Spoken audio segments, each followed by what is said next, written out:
Good afternoon, ma'am. My name is Don B. Doble and Section A. So my title is about glycogen.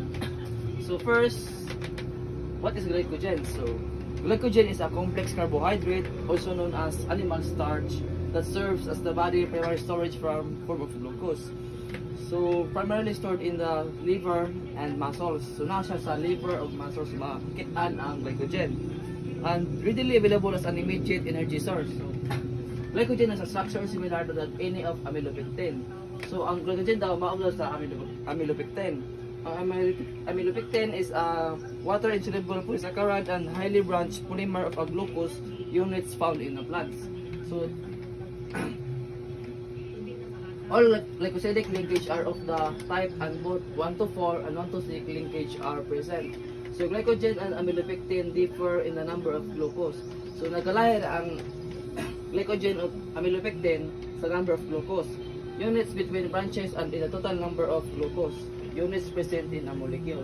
So glycogen is about 3 times more highly branched than amylopectin, and it is much larger with up to 1 million glucose units present. So ang glycogen kay 3 times highly branched siya kaysa sa amylopectin, ug mas dako pod na siya 1 million nga glucose. So the amount of stored glycogen in human body is relatively small. So muscle tissue is approximately 1% glycogen, liver tissue 2% to 3%. However, this amount is sufficient to care of normal activity. Glucose demands for about 15 hours. So during strenuous exercise, glycogen supplies can be exhausted rapidly. At this point, the body begins to oxidize fat as a source of energy. So kung mag-exercise ka, ang glycogen ma-exhaust rapidly. So kaning ko na kay ang atong lawas kay mag-oxidize ang fat, kay magawa ang masingot ba, kay muna siya source of energy. Then many marathon runners eat large of quantities of starch foods the day before a race. So this practice called carbohydrate loading. Atong magkuan ba ng itong mga marathon runners nga mukha sa starch before mo dalagan. So maximizes body glycogen reserve. So when excess glucose is present in the blood, normally from eating too much starch. So kung normal na kung na yung mga bilid na glucose sa atong dugo kay tungod sa pagkaon sa starch. So the liver and the muscle tissue convert the excess glucose to glycogen. So ang atong liver o atong muscle muna siya mag-convert sa excess glucose para mahimo siya ng glycogen. So which is been stored in these tissues. Whenever the glucose blood levels drops from exercise, fasting or normal activities, some stored glycogen is hydrolyzed back to glucose. So kung maba atong dugo tungod sa exercise o fasting, kay ma-hydrolyze ang glycogen back to glucose.